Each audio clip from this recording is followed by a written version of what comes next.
Morning guys, Mark Ferrasci, Protect Dog Training with Sif. We're not mic'd up this morning, so it's going to be kind of muffled. Might be yakking, but you won't hear me as well. But we've got Sif out in her second day here. So what we're doing right now is the dog's already been trained, so we're trying to probe what she knows and what she doesn't know as far as what my expectations are. Remember, it's all about criteria when you really get down to it. So,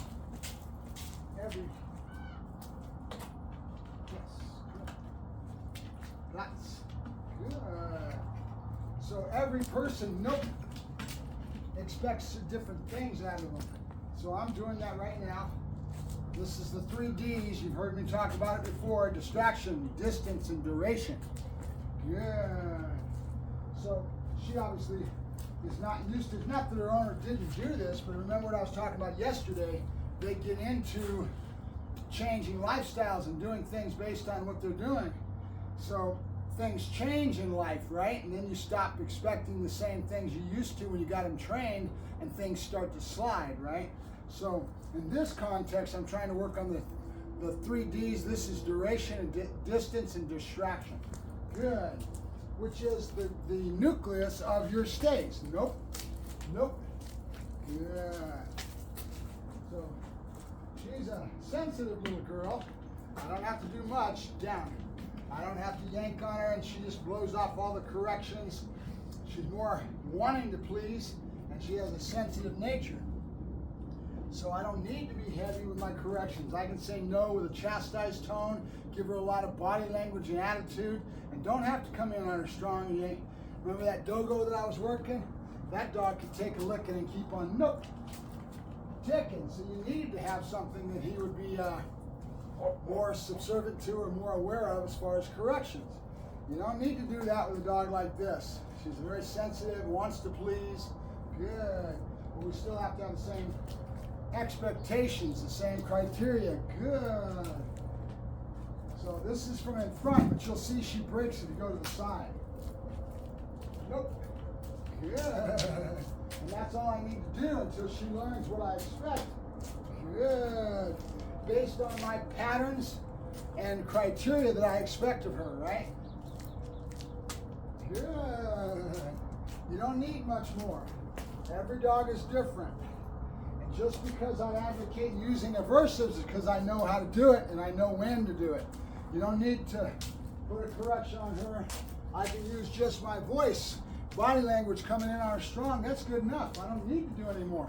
As long as she recognizes that it's a correction, right? Good. Again, every dog is different. Good. That's a good girl, Plots. Good girl, Plots. Nope, you fell off the table. Good. Nope. Good. See how fast that was? Just a little nope. Body pressure, spatial pressure coming in on her again. That's all you need with a dog like this. She's showing you everything that she's giving you. She wants to please. She doesn't want to be corrected. It's not hard. She's already got all these mental training that's been in her, right? The biggest thing I need to do is get her to learn to hold better, be able to clock her, and then get her into this routine. Good girl, Sif. Good, Sif. Yep, good. So she gets used to that explosion release that we're going to tie into listening for when I explode backwards. And that starts our whole pattern and routine into some other things. Sif, she doesn't know what these are yet. And I've got to try to get her to understand what I want. I just got to keep working her on it until she finally steps. Patience. This is a good example. Good. She put 1 foot on it, right? And then right away click. So we're doing 2 things here. We're teaching her what I want, but more importantly, we're loading clicker on this as well and making this table, this little bowl, a very positive thing, right? And then we'll get into our explosions off of this and haul 3 patterns of 3. Yep. Nice. She doesn't know my yep yet. There it is. She's a smart, intelligent dog. It's not going to take much. It's going to take a little bit of work. What my goal is here is to give a good baseboard of communication of what I expect and increase my criteria and all that, and balance the dog emotionally to what I need to be able to go to the next level. Our biggest problems are really hard wiring problems, and they're not easy, guys. I can tell you right now. Dealing with a dog's hard drives, what their ingrained instincts are, like barking and going charging the fence and doing all that very hard. That's why chasing chickens and going after your game is so hard, because that's an innate instinctive drive in a dog that you're going to need to manage a lot more than probably train. Right? People always want to come at the dog so hard and not accept the dog for being a dog. A dog is a dog. Respect them and appreciate why they're doing what they're doing, right? That innate instinctive hardwiring within a dog that makes them who they are. Huh? Good girl, good. Good girl, babies. Yep. Got one more. Come on, patterns of 2s and 3s. Good girl, Sif, go on. Good girl. Good girl. Good. So I'm just trying to set up patterns with my body motion. Notice how I bring the hand up. That's going to get her looking up. Nope, nope. Not allowed to go to the ground for the food. We'll just keep doing it until she understands what my criteria is, right? And we'll keep building the dog. Flats. Good. Good girl. Nope. Good. Good. Good. Good girl, Sif. Good girl, good, Sif. Yep, good girl. Dog's name, preparatory to your action. So dog's name, and then that explosion release is going to start that, where she starts to learn to wait and have patience. Hear her name means something's coming, right? Good girl, one more time, come on. Let's do the bull stand, then go back to the table, and we're done. Huh? We're done. Short and sweet, baby. Good girl, good. Trying to make this bowl a very positive place to be, right? Good girl, that's good. That's good. I don't know if you guys notice it. Motor movements. Right away, I slide to here, switch hands to here, and then I'm praising the dog. The reason being is that I may put my face in the dog's face, but I'm always ready for what I call expect the expected. When you least expect it, they're going to do something you don't expect. So you have to train yourself to always expect the unexpected. Good, good, good. And be ready for what's natural, that she could give me a behavior that would surprise me. That's why I said slide down, switch hands. My hand's here. There's no tension on it, but at any time I can stroke downwards as I bring my face away. Right? Yep, I'm sorry, Sif. I'm sorry. It wasn't your correction. That wasn't for you. Yeah. Sif. Yes. She keeps looking back at the kennel because that's her secure spot. And that's a very natural thing for this little sensitive little mama. Huh? Sensitive little mama. Huh? Yeah, good girl. Trying to teach her to step in the back, right? Good, good, good. So I use facial pressure here. She's gonna take some time till she figures out what she's doing to get her the click. She may be doing it, she doesn't understand what it is she's doing that gets her the click. Reward, right? But it gives me the opportunity to ask something of the dog, then click, and then load the clicker, and then that release. So all these timing connections involved with my timing and reward and all that are happening. There's a lot more going on than just clicking and giving the dog food. It's a bunch of little subtle things. When I release that food, how I release it, or what timing. Timing's important. Good girl, Sif. Yes. Good girl, good. Good, Sif. Good girl, good. Good girl, Sif. Sif. Nope, nope. Good. Good girl, Sif. Nope, nope. Good girl, good. There you go. Good girl, good. Good girl, Sif. Good. Good girl.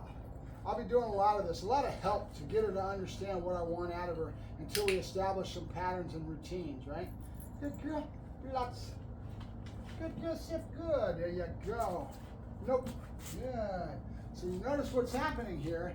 I've had to correct her each time because she expects, because the first day I was exploding her right away. Good. Good. Good. Good. Nope. Nope. Good. No. That's good. Girl. That's good. That's my girl. Good. Voice tone, right? I don't need to come at her strong. Don't need to yell at her. You say nope. And change my voice tone based on what I need to out of my inflections with my voice, because everything's about voice and body language. Plots. Good girl, good plots. That's good plots. That's good. There you go. Good girl, Sif. Good. We're going to end it right here. Good. Good. Remember, food goes to the dog on the good duration marker. And then dog's name, preparatory to any movement, any action. Sif. Good, good, good. Sif. Yep, good, good, good. And it won't take her long to figure this out. And we'll build it on the downstays in our tables and the bowls. We'll play with this game a couple days here. And as soon as she gets a flow, and I feel comfortable with it, we'll take her out in public. But she's got to learn enough as far as behavior loops here at home within what we call the neutral lab, right? Non-distractions, easy for the dog to learn and take in information. And then we'll start to go out in public and expect more out of the animal. But we've got to get enough behavior loops here at home in our neutral lab area to be fair to the animal so that she knows what's expected of her, so when we go out to that next level, that you won't be unfair to the animal by correcting her with something you don't understand. Remember, training is teaching, conveying thoughts, concepts. You hear me talking about it all the time, right? Good girl. Sif? Yep, you go free, hon. Good girl, yep, good girl, good. Good girl, good girl, good. That's my girl. Yep, you good girl, good. Now, she's been wanting to go back to the kennel. And so, right away, I just tied that in. Tied into my flow. So she wanted to go to the kennel. I was keeping her with me with food. And baiting her in with food. And then out of the blue, I said, Sif. And then, yep, which is my explosion release, right? Which is YEP. And believe me, they do understand the difference between YEP and YES. It becomes an extension. It's very similar. It's very right on the same plane of concepts as far as it's an explosion, it's movement, right? Yes, it's the same way. It's into me, it's into drive. But I change it with a yep because it's specific to what I'm trying to build right now with my 3Ds, the duration, distance, and distractions. We'll build up on that, get her to go on the bowls, start doing spatial pressure to get her to spin. And the lot more than just behaviors is going on here, guys. It's a matter of her learning to get the classical conditioning within the clicker, my releasing of the reward, which means the dog has got a pattern and routine that when I click right away, I'm releasing that food. So it says you're doing the right thing, boom, there's your food. So timing, right? And we're going to use all that, and we're going to pull all these little nuances that you may not understand because you're not physically working with the animal, and then we'll pull that together, and then we'll just start growing the dog and what criteria and what I expect of her, right? Remember that her problems, why she's here, is in a larger, all-encompassing thing. Let's see if I can, I'm probably talking with my head not being on the screen. All right, so in other words, she has problems in areas that are in hard wiring and instincts and genetics that are very hard to overcome. Okay, so I like to be honest with my customers and let them know you're not asking for heel, sit down, stay. You're trying to get a dog to curb their inner wiring, their core of who that dog is, which means they hear a noise, they're going to bark. I mean, that's a dog. They're going to chase chickens to go after chickens because that's prey. You know, I mean, these are hardwired things.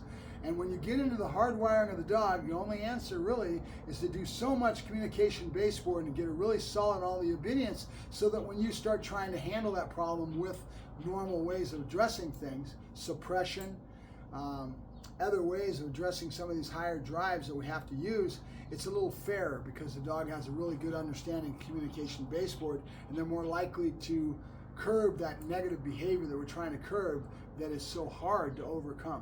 Okay, so a lot of people face these kind of problems, and it's a good example of that.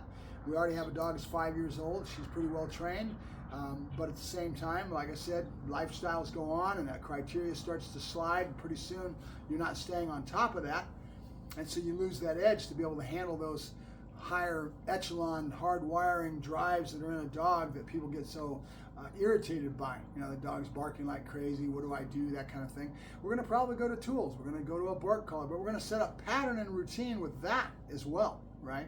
So that it ties into pattern and routine means something. What is my owner looking for that I need to comply to? See what I'm saying? Without having a good firm communication baseboard and really have this stuff conditioned into the animal as far as their relationship dynamic and their emotional states of mind. There's all kinds of things that I'm dealing with when I'm doing this. It's not for me. It's not just heel, sit down, stay. And I see this a lot when I go out and do a lot of different things with animals towards protection, towards all kinds of things. A lot of trainers don't have the ability to understand the root of everything. It's all about relationship and emotional states of mind that you create when you do things. I'll give you a good example of that. We've got a dog right now, a Dutchie, a puppy that I'm working. He's a little soft, he's a little slow to mature, and we're getting him through the process. And you get to a point where you're trying to teach him specifics. Certain things that are specific routine that you're trying to teach. So we're out there doing all the bite work, and this other trainer that's working with me that's going to be a big help because he's into PSA and this owner wants to go to PSA. So we're getting his help in the foundational development of this dog and going to go towards PSA. So he wanted to do a blind search first and get the dog to run into the blind on the decoy and start that whole process of teaching the dog the blind search. And I didn't like that. The reason being is because I wanted the dog to learn through the communication coming from the decoy. And that's hard to understand if you're not into this stuff. But when you do a bark and hold, you're frozen and you're standing there waiting. You might have the sleeve down by your chest or whatever. And when you finally tell the dog to bite, you do what's called popping the sleeve. You pop it up and you move backwards a little bit and give that dog that prey that he wants to come into the sleeve. But it's you're neutral. The decoy is neutral, just standing there doing nothing and letting the dog kind of tire themselves out and get into a bark and bark. And when the dog does what you want him to do, or you're starting to do things by approximation, you might not get a sit the first day, and the dog sitting and bouncing in a nice structure. You're gonna have to build that with time. But you're going in, the dog barking, he's excited, he wants to bite the decoy, but the decoy is the one communicating with the dog in his actions. So what you're trying to do is teach the dog that he's learning from the decoy, and he's learning from repetition. He's not being forced into a sit. He's just doing it with a decoy doing the right body motions that's going to create these behaviors he wants. But there's a direct correlation between the decoy and the dog. There's a relationship that's building with that dog understanding the decoy is going to do specific things, and he's got to do the right thing before he gets what he wants, which is his bite, right? One of the first things I do, I like to do what I call the trigger. I set the trigger, meaning I want that dog to be totally neutral, be calm, and then when I say the word and pull that trigger, so to speak, that's why I call it setting the trigger, that dog is going to go from 0 to 160 and nothing flat. If I give Joker or Buddy, my two dogs that I've got that are my demo dogs for protection and all that good stuff, if I give them their bark word, they'll be totally sedate, they'll be relaxed, they'll be on a down, whatever it may be. And then all of a sudden I'll say, Buddy, pass out, and Buddy will come on glued, or Joker, either one of them. And it goes from 0 to 60 that quick. It's like pulling the trigger. It's just boom, right? So we call that setting the trigger, is what I call it. But to do that, to teach them that, is very easy. It's an old school trick that comes from way back. The decoy comes out from behind the blind. And we've already been working the dog in bite work. He already knows the decoy. He gets fired up when he sees the decoy, he sees equipment. He knows when his harness goes on. He's got all these cues, these psychological cues. It's the same place. It's the same thing happening. He sees the decoy. Oh, that's my decoy. That's my buddy that I like to go after, right? So all these things have already been built in. And now, one day, we put a blind out there early on in the training. We put a blind out there. The decoy comes out of hiding and just kicks rocks. He's totally neutral. The dog, we don't say a word to him. We let him just do his thing. He's going crazy because he's used to going right into biting and having fun with this routine. Well, now the routine is going to change. The decoy stays neutral, just kind of kicks some rocks, goes out of sight, disappears. Waits about 10, 15, 20 seconds, whatever it may be, comes out, does the same thing. Kicks some rights, neutral, doesn't do anything, goes back out of sight, into hiding, and then we do it again. We might do it 2, 3 times, and then out of the blue, I will say the dog's name, preparatory to an action. So I will say, Buddy, pass out. That's his trigger word, right? And then Buddy will go from 0 to 160 that quick. And I like it because it's a very good way of setting up a deterrent factor in the dog. But again, as usual, when I'm working dogs, there's all kinds of nuances, things that we're doing that the general public doesn't have a clue, right? So what we want is we want the dog to learn to just be relaxed, and it's the actions of the decoy being neutral, not giving the dog any stimulation at all and going out of sight. After a while, the dog's not stupid. He's going to start relaxing. And then I say his name and I give him his trigger word. Remember the way I condition my dogs. Always a name first before an action. So preparatory to an action of any type, the only time I don't give the dog's name is a stay, because we're not asking the dog to do anything, right? So then we do that, we set that up, we do enough of a routine, and the dog is his first experience in learning through observation. He's learning by seeing what's going on. I'm not putting him into a sit, I'm not asking him to do something, I'm saying nothing. He's learning from the actions of the decoy, and it's just a natural evolution to learning this aspect of what we're trying to convey to the dog, right? We're trying to convey a concept to the dog. We're trying to give him the attitude, no reason to get all out of shape and get all stimulated and go crazy, because it's not going to do you any good until I say your name and then I give you your trigger word, right? Now, after we establish that routine, now we're going to grow the dog in all kinds of other little subtle ways, all with the dog learning through exposure of flow and routine. Not really saying much. It's all the decoy doing the work. It's the decoy that's going to have a direct relationship with that dog, and the decoy, through knowing what they're doing, is going to be the one teaching this dog, with just having the dog learn to observe, pay attention, and learning through a scenario that ends up creating the behaviors we want. And a lot of times you'll see law enforcement, when they're out there doing their thing, they're trying to say no help to the dog. I don't want to hear a voice. I don't want to hear all that I have bad habits with, that I'm really bad with, is really required in law enforcement scenario type of work, right? And they do that because on the street, the dog has to learn by himself. He has to learn by watching him, and that's what's going on. That interaction between decoy and dog that develops the dog to have the behaviors that we want. So these first ones that I'm talking about, why I'm talking about it, is to get you to understand that the dogs learn through association, through what's happening in their environment, right? And that there's a direct relationship between decoy and dog that creates these behaviors as you go along, right? So that's what we just did with her. That wanting to go to the kennel was there, the door was open, and I used it because I saw the dog's instinct to wanting to go to that kennel, and I made her wait, and I said her name, and then yep, and I let her go to the kennel. So I'm tying all that in a bunch of other areas, and I will keep doing that. It just doesn't happen here. It happens in how I treat the dog, and my criteria being the same everywhere as we grow the dog, right? You're always hearing me talk about growing the dog. All right, Mark Ferrasci, Protect Dog Training, signing off. Have a good day, guys.